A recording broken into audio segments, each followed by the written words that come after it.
Good morning. Welcome to Coffee with Kim. I have with me here today Lauren Gregory, who is with A Child's Voice.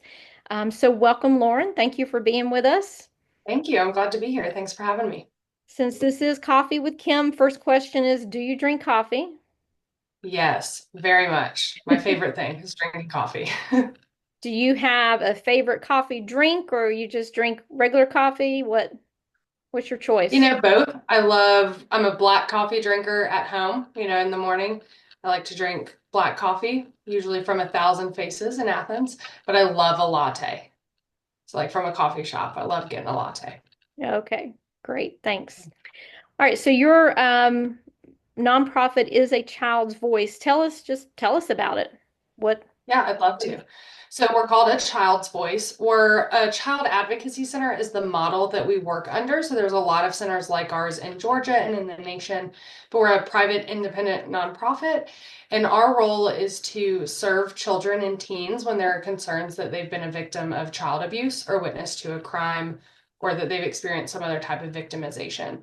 So we work in partnership with law enforcement and DFACS when they're doing criminal investigations or child protective services investigations into these cases of child abuse.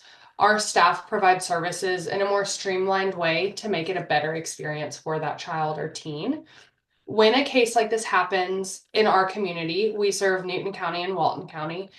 There's a lot of organizations and entities that get involved because they're required to ensure the well-being of children. So law enforcement, DFACS, medical providers, mental health providers, oftentimes the school system.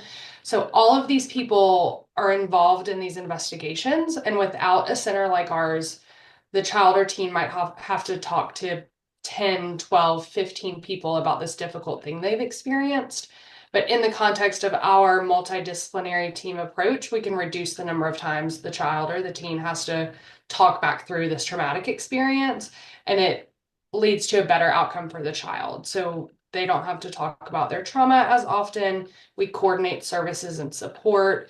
We provide medical exams at our office. We do a lot of follow up counseling at our office or counseling referrals, and then all the partners work together so that all that um, coordination doesn't have to happen by the child or the family. We take that off their plate so they can focus on healing and moving forward, and we support them as long as they need in that journey. Okay. How long have you been with the organization and what is your role? I'm our grants and community coordinator, so I do a lot of our grant writing, grant management, fundraising, community training, and outreach. And I'm coming up on my 9-year anniversary. Oh, wow. Okay. Yeah, Now, how a long long has time. the Child's Voice been around? We have been around since 2006. We started serving kids in 2009. And then we moved here to Social Circle, where we're located now in 2013. So we're centrally located between our two counties. Okay.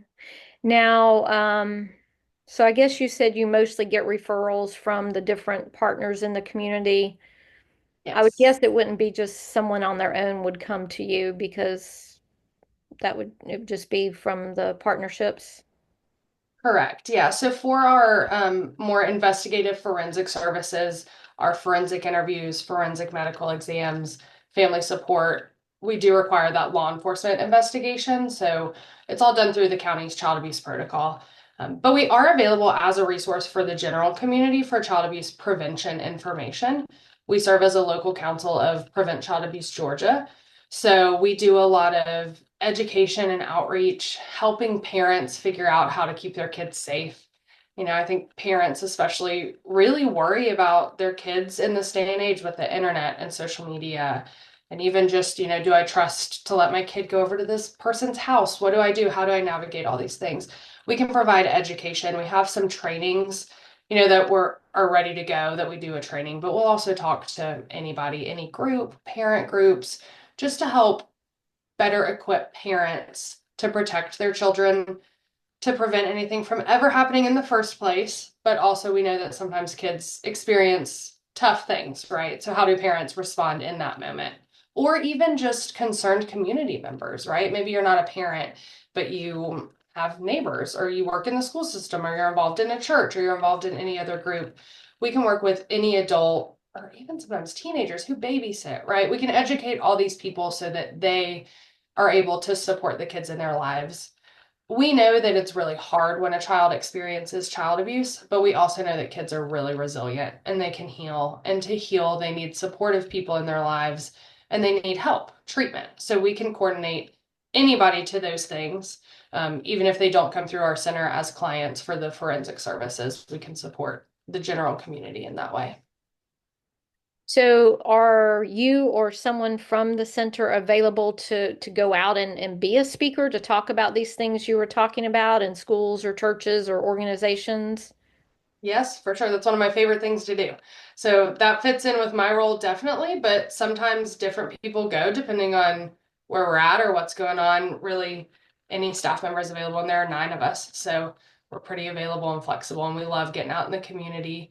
We've heard before that people think we're a secret because, what we do is really confidential, but it's not. We're not going to tell you what's going on with our cases, right? But our general education and awareness is available to everybody, and we love coming out to speak to whatever group. We like to tailor it to what that group wants to learn about. So, if they want to, we're preparing right now to do a session in the Social Circle City schools with parents about how do you navigate technology with your younger children? How do you teach them to be safe online? So, anything that fits in our wheelhouse, we'd love to come out and speak on. And how would somebody get in touch with y'all? So my email is a great way, which I'll probably just chat you. It's lgregory at a childsvoicecac.com. Lots of letters. I'll put that in We also the have a link. Yeah. perfect. We also have a pretty active Facebook and Instagram account, so you can message us on there. Definitely follow us or like us on there. We try to post content that's relevant to, raising kids or taking care of kids or loving kids in this day and age. But then, yeah, email or phone is a great way to get in touch with me to schedule any type of training. We can do a 4-hour training that focuses on trauma, or we can come out and do, a 10-minute brief information session about what we do and how people can work with us. So what do you feel like was a highlight of 2024? That's a great question. So 2024, my favorite thing I think that we got to do is we started a new fundraiser in 2023, and last year was year 2. So if you've ever been involved in fundraising, the first year of a new event is like, what are we doing and what is happening and how's it going? But our second year was really fun. We had to postpone due to the hurricane. It was a sporting clay fundraiser, so outside. Hurricane Helene came through the day we were supposed to have our outdoor sporting clay event, so we pushed it to later in the year, and it was just a good time to bring a different kind of crowd together than we normally maybe get in touch with. So being able to just have a really fun day to support our center was a really great time. We also in 2024 celebrated our 1-year anniversary of our therapy program. So Okay. while we've been serving kids and teens in our community for a lot of years, therapy has been, it's just difficult to, if anybody has tried to access mental health treatment before, it can be hard to find the right therapist and do they take your insurance and are they trained in what I need? And our kids often need mental health services. So in 2023, we were able to start our in-house therapy program. Oh, Deanna, our director of clinical services, has worked here for a long time and she transitioned into that therapist role. And so we celebrated a year of her, really doing that long-term tough work with kids and families to help them heal and overcome the trauma they experienced. So we loved celebrating that in 2024 as well. okay. Now, you've talked about fundraising. So, and it's a nonprofit. So, I would imagine that people could donate if they wanted. How would people donate if they wanted? Yeah, so we can accept donations a lot of different ways.